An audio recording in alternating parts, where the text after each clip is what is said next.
Okay, magandang hapon na ba, sir? Tanghali. 11:30 pa lang. Okay. 11 ano pa lang eh. Good morning pa lang po sa ating mga followers. Padami muna tayo ng followers. Teka, share ko lang po muna sa tambayan ng pulis para shoutout ka muna, sir, sa ano. Meron ako shoutout, sir. Yan, marami na. Oo nga, mabilis na yan, sir.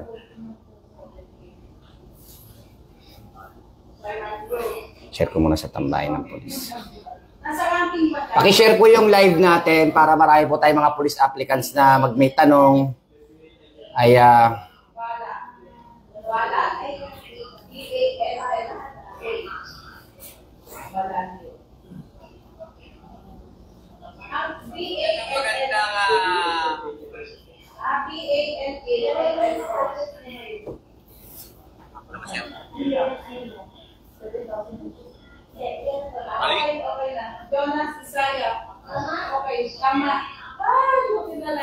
okay, nandito po tayo ngayon. Kasama natin ang ating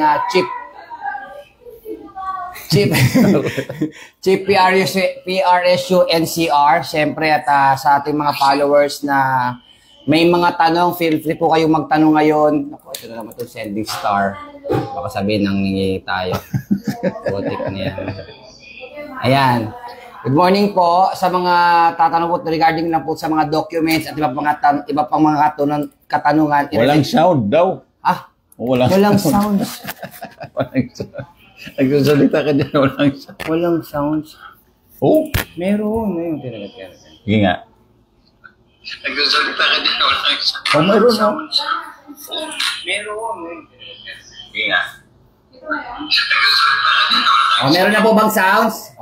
Niloloko niyo naman kami dito eh. Ayan.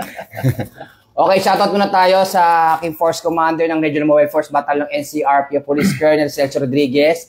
Sa aking pong BICAS F5 Chief Clerk, Police Master Sergeant Bore, at sa aking BICAS F5 Chief na si Police Major Purisima, at sa lahat po ng bubuo ng RB NCRPO, siyempre sa ganun din sa buong tropa ng buong Philippine National Police. Maraming pong salamat. So, antay lang po tayo ng mga views. Pakishare po muna yung live natin para isang tanungan na lang po.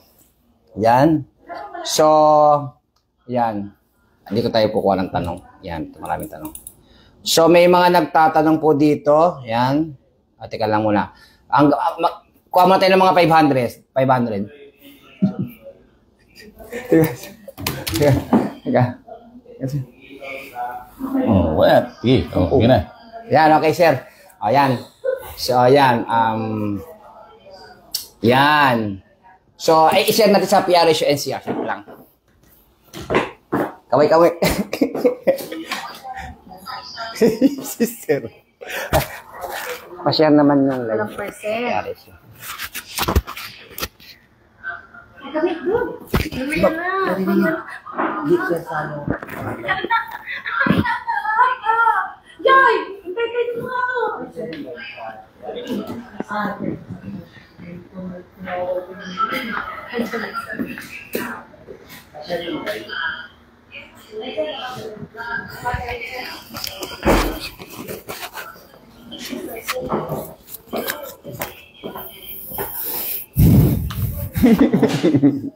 Ayan, meron tayong 257. Padami pa po natin. Teka lang po, share po natin yung... Teka lang, hanap po tayo ng ayan, wait lang po. Share po natin. Ayan.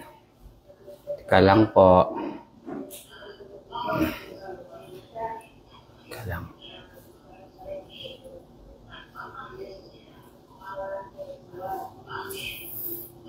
Okay, magsimula na po tayo. Teka lang. Wait lang siya kasi para tap ko yung ating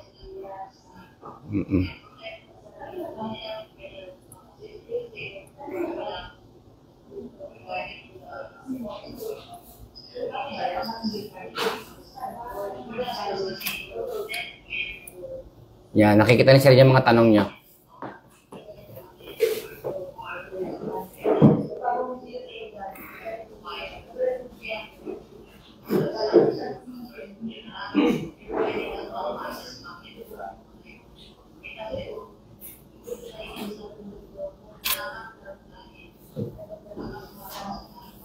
Yun.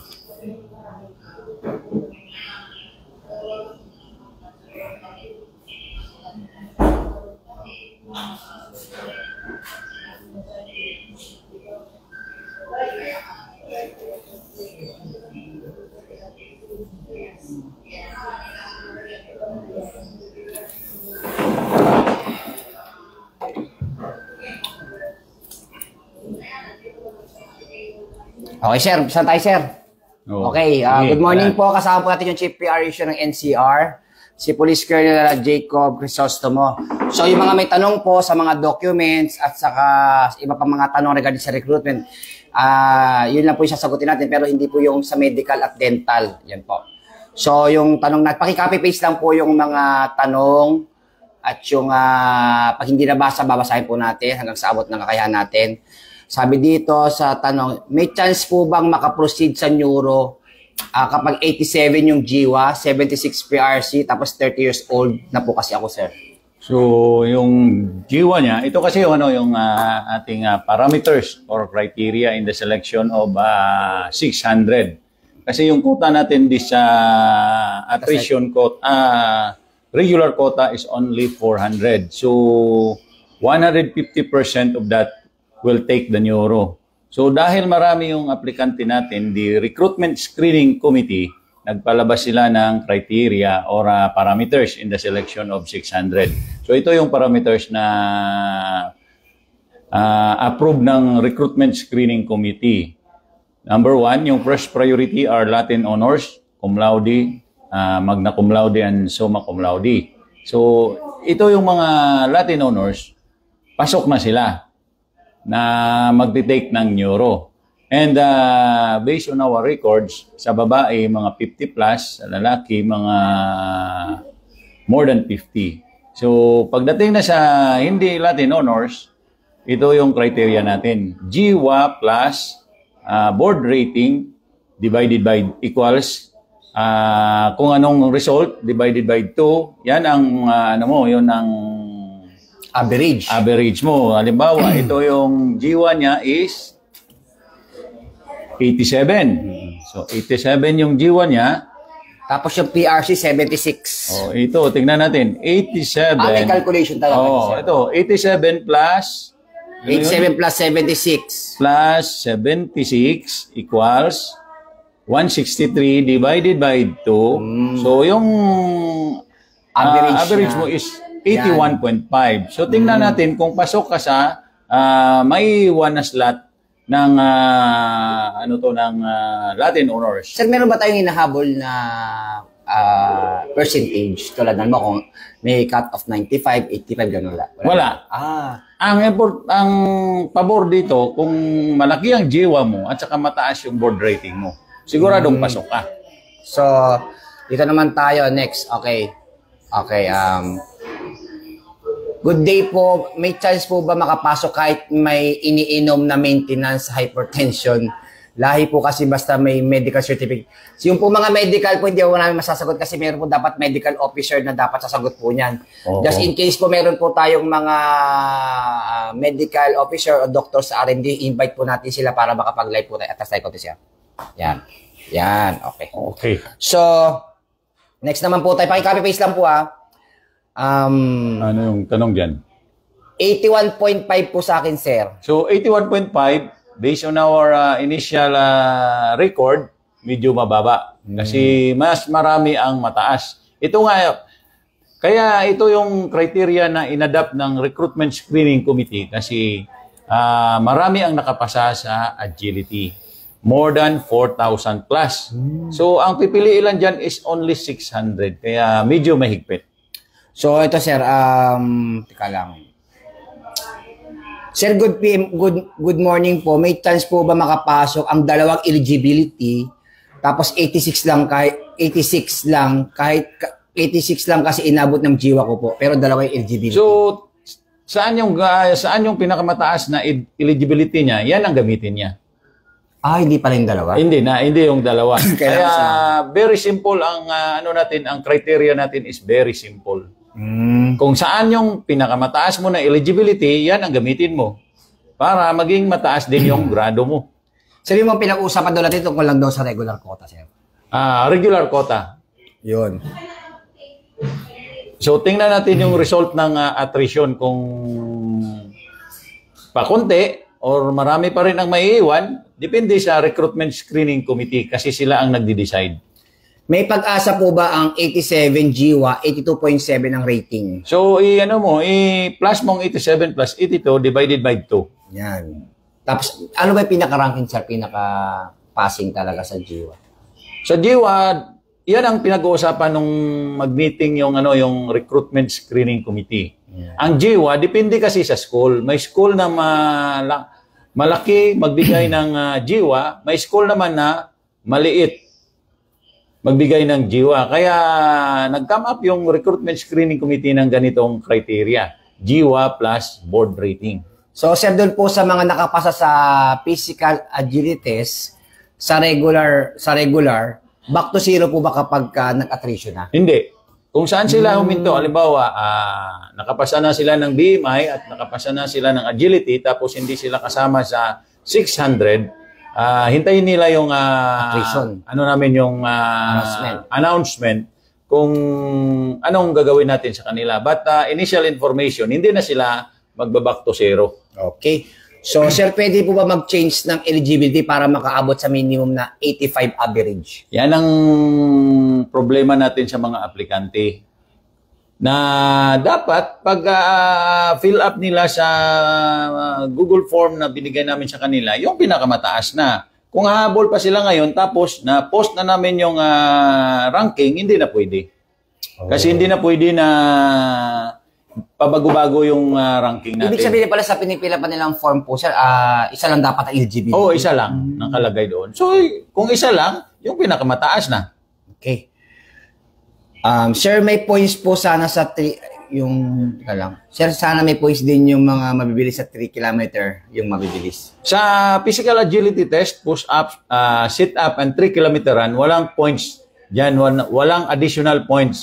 Pass and failed lang ang nandun. So, sir, may round off po ba yung total of GWA and board rate is 84.6? Kung 84.6, tingnan natin kung pasok siya doon sa ranking. Kasi marami nga sila. So, magra-ranking tayo kahit na 84.6, yung kasunod mo is 84.5, siya pa rin ang mataas. Sir, below 80 po ba wala ng pag-asa, sir? Based on our records, medyo mababa na yung... tagilid na. Oo, tagilid na.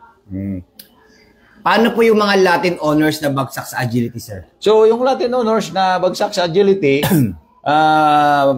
pag gusto nilang mag-apply sa attrition, so sa agility sila babalik. Kung sa BMI, BMI. Kung saan ka huminto? Nag-fail. Okay. Good morning, sir. Maglalabas po ba kayo ng final list na makakapag-take ng neuro exam ngayon? Mamaya. O yan.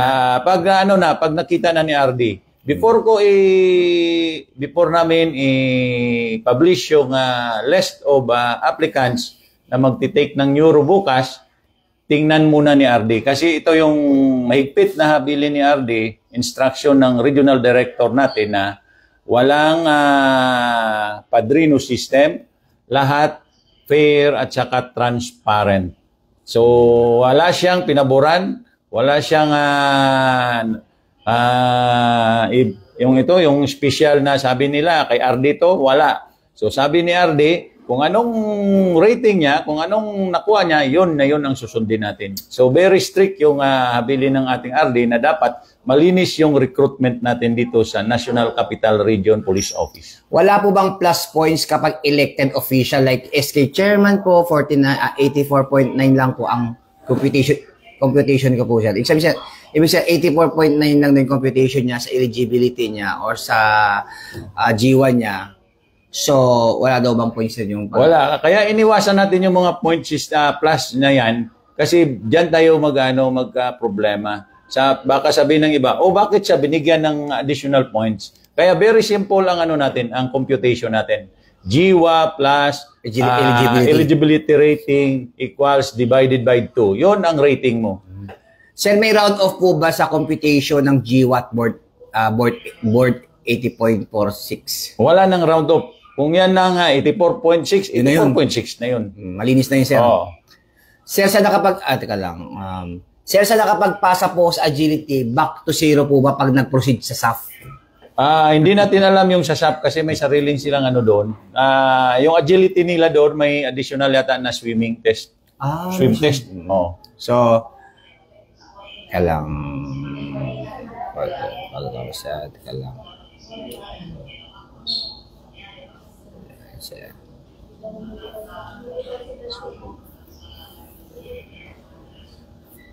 Teka lang. Okay. Sir, hello mga sir, sa Konkon. Anong Konkon, sir? Konkon. Kun. Siya si Anra Salaber Kun. Ayun pala. From R6. Shoutout pala. Good morning, sir. Yung mga hindi po masasali sa PPE, ino-notify naman po, sir, o may list para sa makapag-proceed? So, ito yung yung hindi kasali sa 600, wait for our instruction kung kailan mag-open yung attrition natin. So, ang tentative schedule na mag-start tayo ng attrition natin is next Monday, October 28.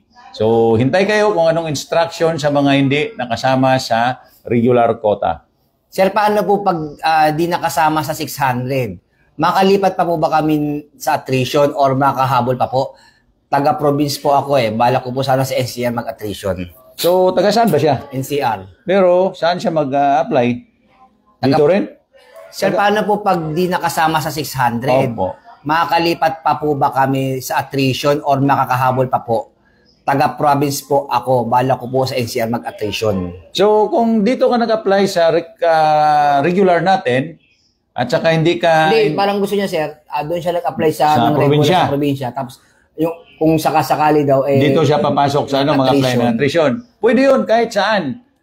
Kahit kung halimbawa, region na Pro 4A, may regular doon. Kung hindi ka naisama doon sa ranking nila, tapos gusto mong lumipat dito sa NCR for attrition, you are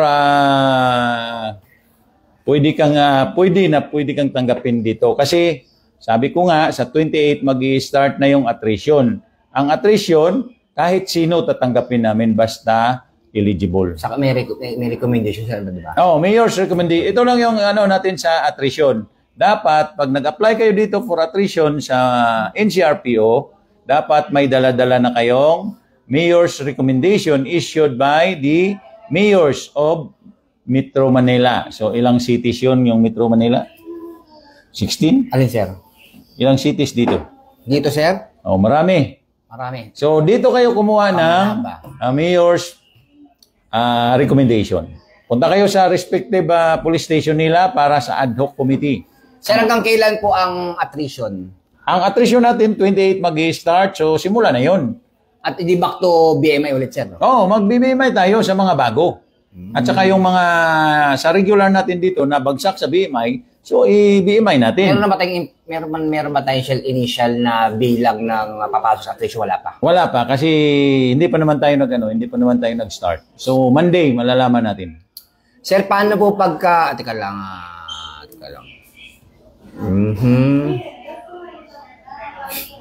Sir, paano naman po doon sa age waiver? Paano po ginagamit siya ng age waiver sa height waiver? Ito yung age waiver, medyo malabo ibigayan kasi nasa policy yan na binibigay lang yung age waiver pag kulang yung aplikante. Pero sa ngayon, sa situation natin, sobra-sobra yung aplikante natin. Ang height waiver naman, ito yung proseso natin sa height waiver. Ito yung mga problema natin na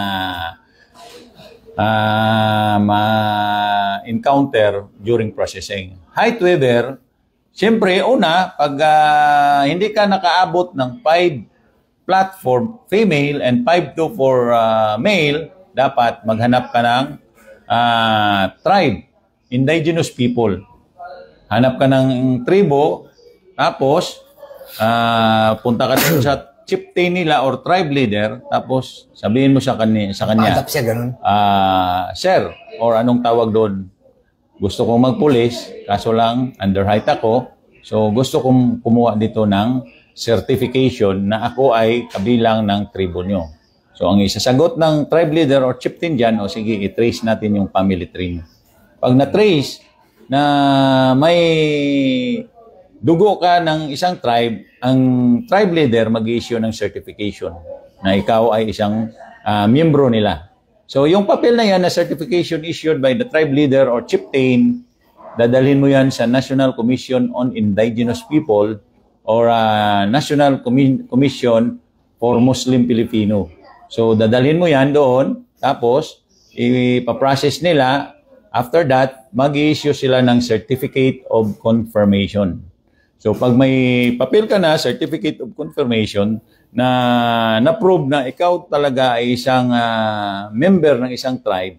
So, pag mayroon ka ng COC, ang next na step na gagawin mo, dalhin mo yung COC sa kung saan ka mayroong regional office ng National Police Commission. Kasi sa PNP, only NAPOLCOM ang nag-i-issue ng height waiver. So, pag naipasa mo yung COC doon sa NAPOLCOM, may mga proseso doon. Ipatawag ka pa ng height waiver committee. I-interviewin ka. After that, kung makomply mo lahat ng requirements, the NAPOLCOM will issue a height waiver. So, pag may height waiver ka na, came from galing sa NAPOLCOM, so pag nag-BMI na, tapos sabihin ng mga pulis natin na nagpa-facilitate sa BMI o under height ka, ipakita mo yung height waiver na binigay ng NAPOLCOM. So yan ang proseso sa pagkuha ng height waiver.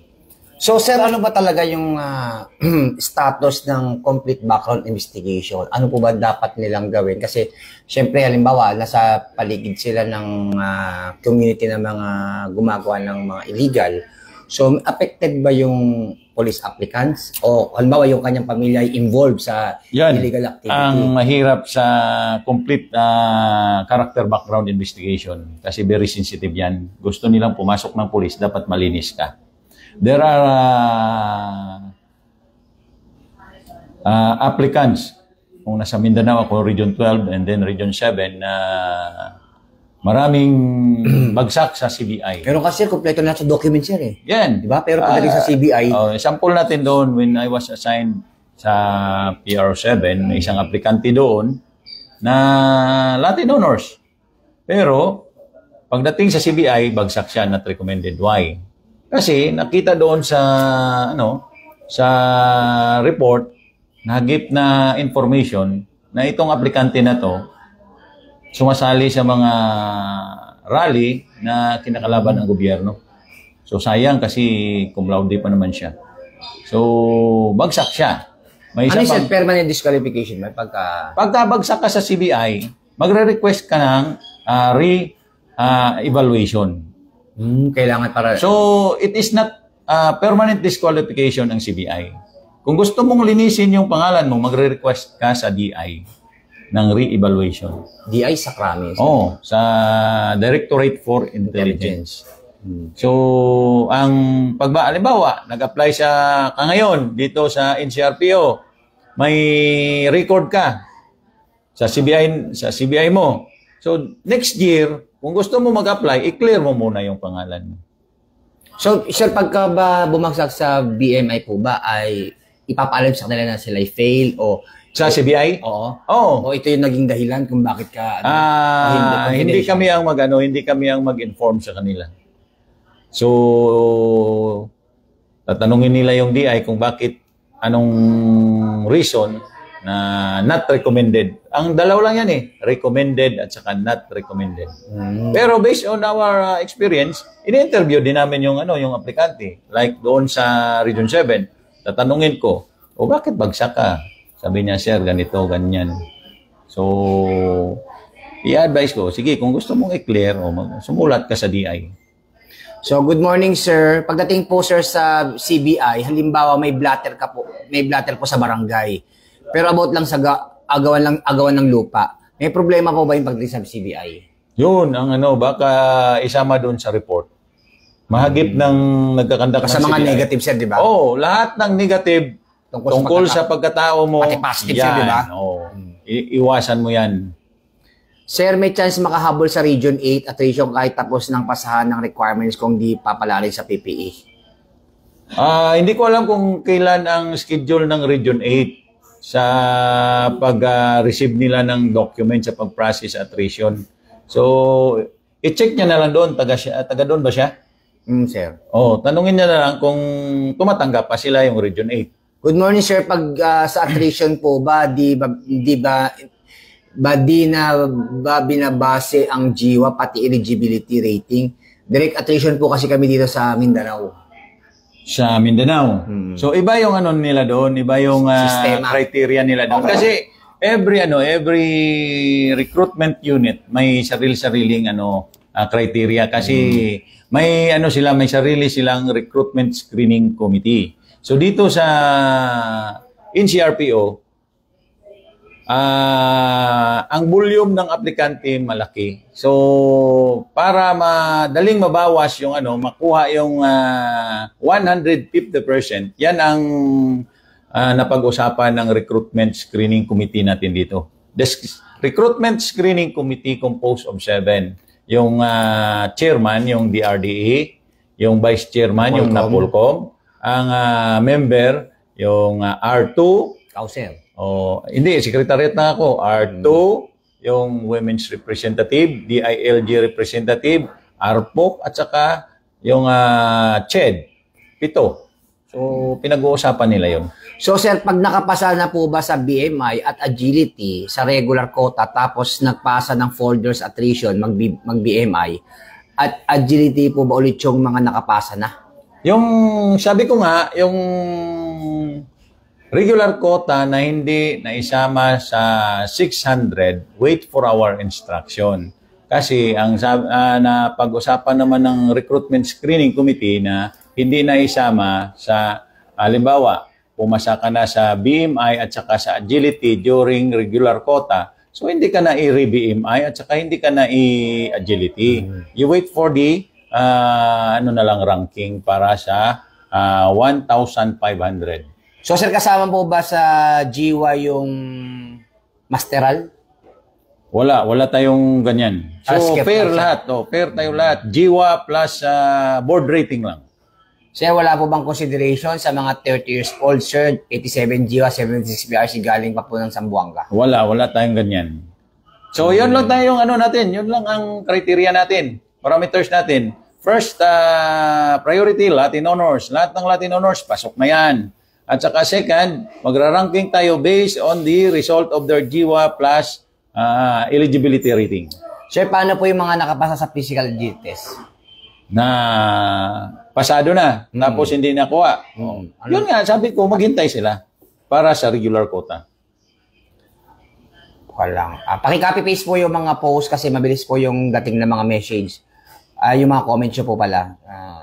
Sure, tanong ko lang po, Latin Honors and with academic distinction lang po talaga ang pwedeng makapag-neuro sa regular quota kahit pasado na po sa BMI tas agility? So, yun ang sabi ko, hindi naman lahat yun na 600 ay Latin Honors. Kunti lang naman. Based on our records, yung sa babae na Latin Honors, mga 50 plus lang sila.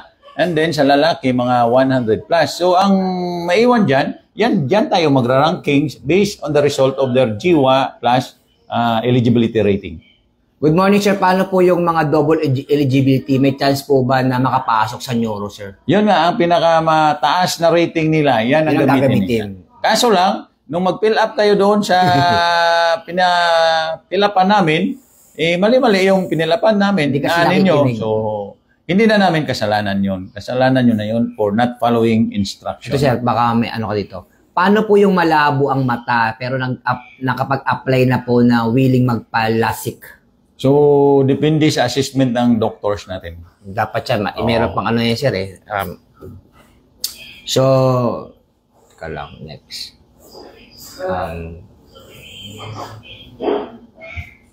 Sir, magra-ranking din po ba sa attrition quota? Siyempre, magra-ranking pa rin. Ranking din yan? Oo, kasi hindi natin alam. Marami nga aplikante. Depende kasi sa aplikante. Katulad nito ngayon, regular quota. The quota is only 400 but the applicants who applied Ilan ba More yung than- total silang kabuuan na ng aplikante natin ngayon? Nung simula first day, Lahat. 7,981.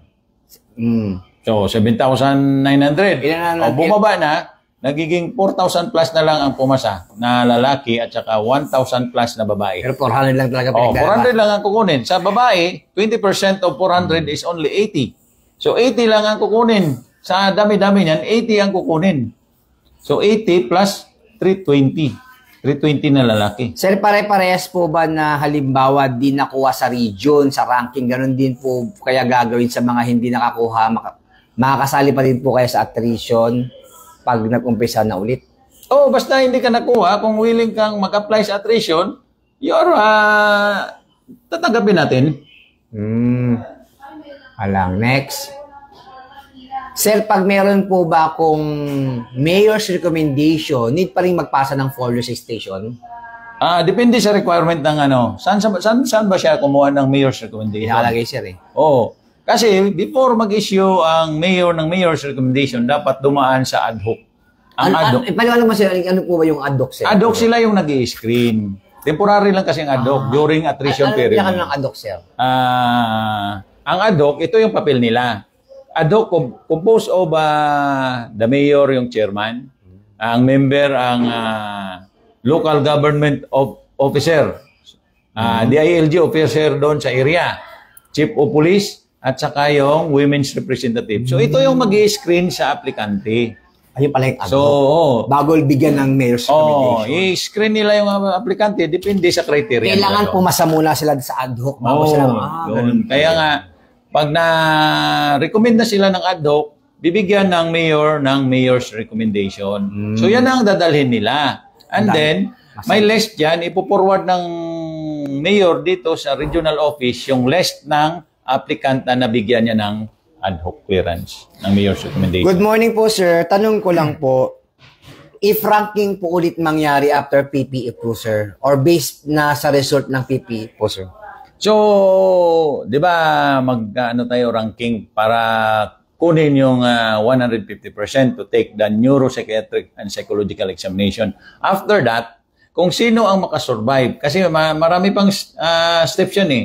First, BMI. Second, agility. Third is the PPE. So, dito sa PPE, medyo delikado. Pag bagsak ka dito, so maghihintay ka ng 6 months. So, ang pasado dito, mag-undergo pa sila ng physical, medical, dental examination, and then drug test, and final interview. Sir, pwede po bang pakipaliwanag po yung tungkol sa age waiver? Kailan ba ito at paano nagagamit? So, age waiver, as what I have said, medyo mahirap kunin yung age waiver. Dahil napakaraming aplikante ngayon. So, hindi basta-basta binibigay yung height waiver kasi nakalagay doon sa policy 2021-001 ng NAPOLCOM na ibibigay yung height waiver, age waiver kung kulang yung aplikante. Pero sa sitwasyon natin ngayon, napakarami, sobra yung aplikante natin. Kaya mahirap talaga na kumuha ng age waiver.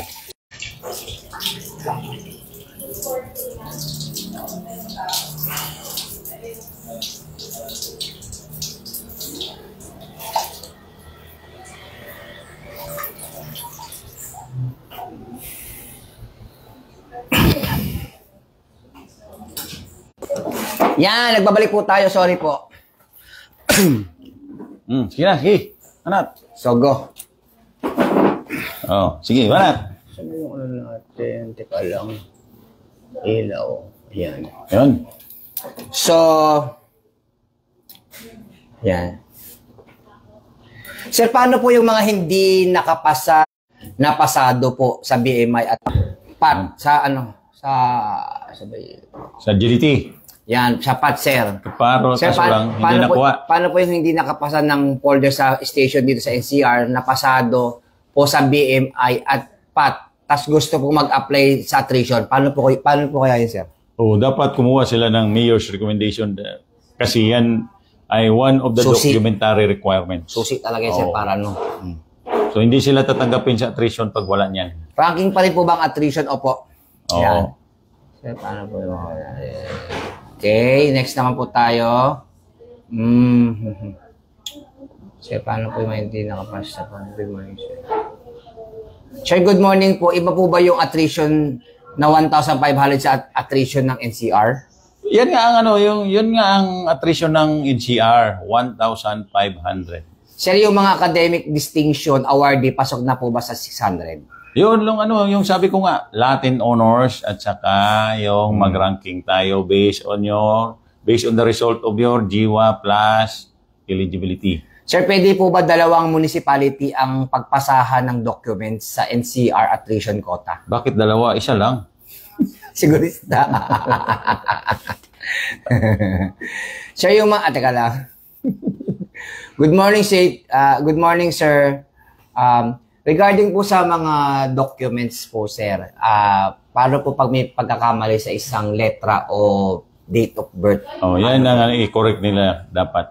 Kasi pag hindi nila na-correct yung halimbawa, date of birth or spelling nila, pag pumasok na sila sa police, mahihirapan sila.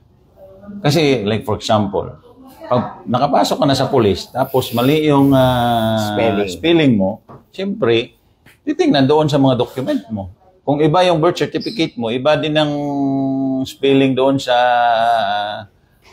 sa transcript mo, iba din sa ibang document. So, hindi, pareho. May discrepancy, sir. Like for example, yung parents mo, kung iba yung pangalan, iba yung birth certificate na ipinakita mo, lahat naman tayo mapupunta doon. Pag minalas ka, sino ang tatanggap ng benefits? Stricto pa naman yung PNP at saka yung government offices sa mga documents. Good day po, sir. Paano po ba malalaman ang pag-ranking? Hindi pa lumabas? Palabas pa lang. Hindi, yung pag-ranking, sir. Yun nga ang sample, sir, sample. Halimbawa, ang GWA mo is 75. Ang board rating mo sa criminology is 75. 75 plus 75. Ilan yun? 150? Divided by 2, di 75 ka pa rin sa ranking. Yun. So, tingnan natin kung pang ilan ka doon. Kasi ito nga ang criteria at parameters na napag-agrihan ng Recruitment Screening Committee. Sir, good morning po. Kailan po ba malalaman yung mga mag-proceed sa neuro? Mamaya. After na i-present namin kay RD. Hello, sir. Lahat po ba na makakapag-neuro sa attrition if di ka makaproceed sa regular ngayon?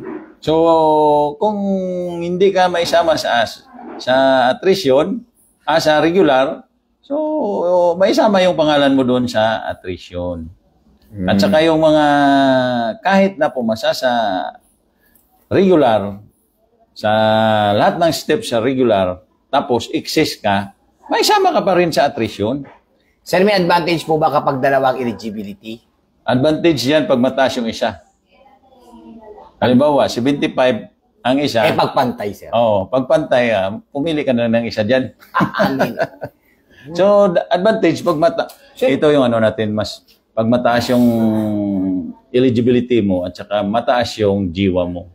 Kaya nga ito nang sinasabi nila na singilan na. Kung anong ginawa mo nung college time mo, ito na yun. Kasi iba yung panahon ngayon, iba yung panahon noon. Noon, okay lang yung mababa ang 75. 75. Ngayon, ang dami-daming nag-apply ng police ngayon. Patalinuhan, sir. Patalinuhan ngayon. Siyempre, mas priority yung may... Yan kami na. Kung palak-palakwat tsaka... Sir, paano yun, sir? Kung ang board niya ay 75. Tapos ang napolcom niya ay 90. Di napolcom ang gabitin niya.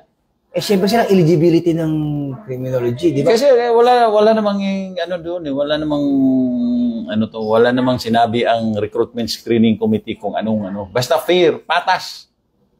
Kung anong mataas yun. Yun ang dapat ipasa. Kasi sa PNP, may napolcom entrance. May civil service. May PRC. Kung saan ang mataas doon, yan ang gamitin mo. Para advantage ka sa iba.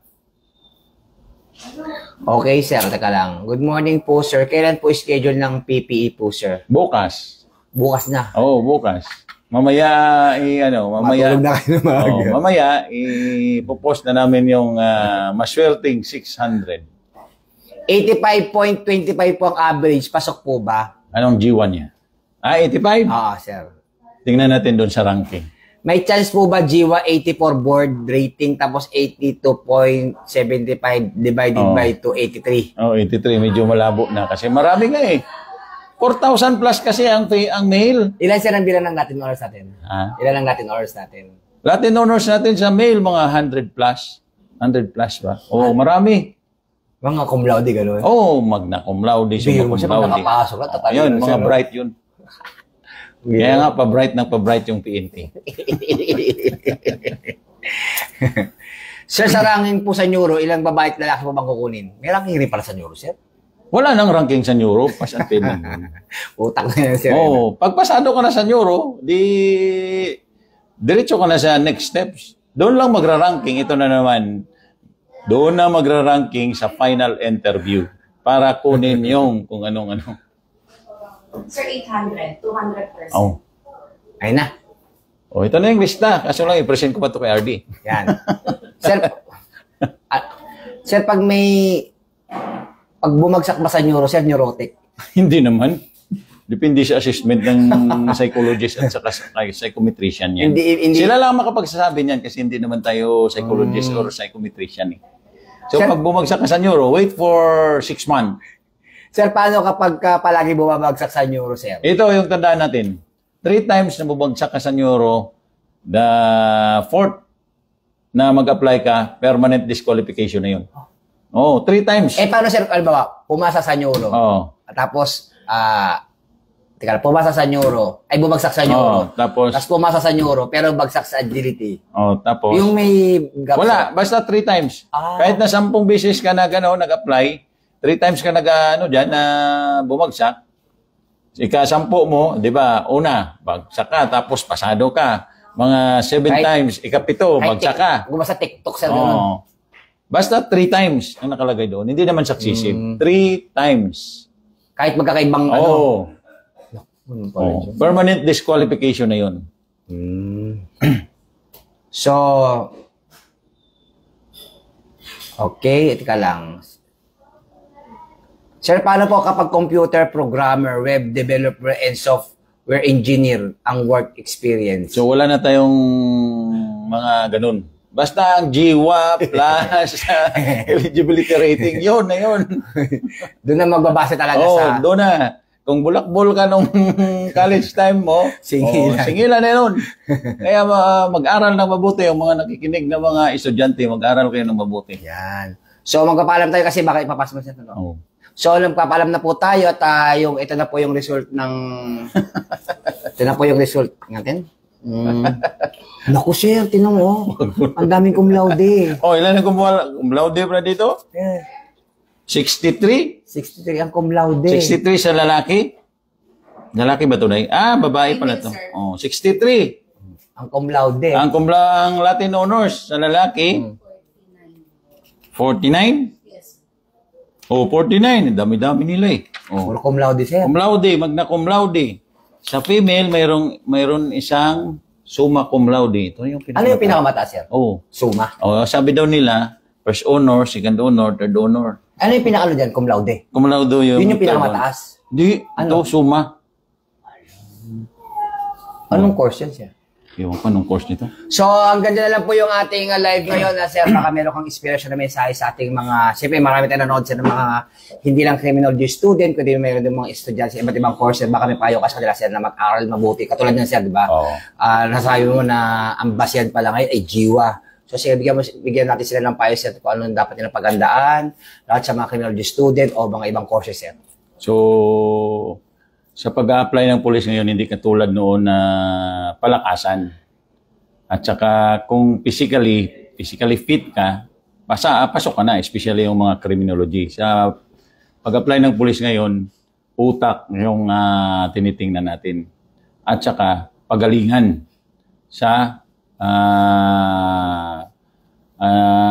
achievement nyo sa school. Kasi pag nag-aaral ka, malaki yung grades mo, jiwa mo. At saka kung maayos yung review mo sa Board. pag-take ng board, malaki din ang makukuha mo. The reason why, bakit nagkaganito? Kasi sa sitwasyon ngayon, hindi isa or 10 ang gustong magpulis. Lahat gustong magpulis. Pumasok na ibang course. Tingnan natin, hindi lang criminology graduate or criminologist ang gustong magpulis. Lahat ng courses. Oo. Kaya, galingan nyo. So, mga nag-aaral ngayon, kung pwede na cum laude kayo lahat, walang problema yun. Oh, Jiwa pa rin ang paglalaro. jiwa pa rin at saka kahit saan ka pumunta. So, ayusin nyo yung pag-aaral nyo. Kasi para sa inyo din. Kahit pinakamagaling ka pala sa na-engineer, basta jiwa pa rin. Oo, jiwa pa rin. Para at saka mahigpit yung instruction ng ating regional director na walang palakasan, dapat pareho at saka transparent.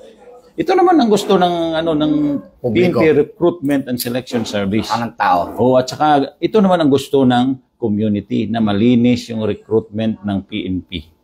So wala nang palakasan. So sa mga medyo delikado, medyo maliit yung jiwa at saka yung eligibility, wag na kayong pumunta kahit kani-kanino. Wala ding magawa ang mga yan. Kasi magbibase tayo na. Magsasabi na lang sila sa nag-aral pala ako. Bumalik na lang kayo sa pag-aaral para mag-enjoy. Opo, at sa ngalan po ng aking Force Commander ng Regional Mobile Force Battalion NCRPO Police Colonel Celso Rodriguez, ng aking bigas F5 Chief Police Major Purisima, at syempre yung aking aming Chief Clerk Police Master Sergeant Bore, at syempre kasama natin yung Chief natin ng PRSU NCR Police Colonel Crisostomo. Crisostomo, yan. Ito yung pinakamagbangong pangalan ngayon.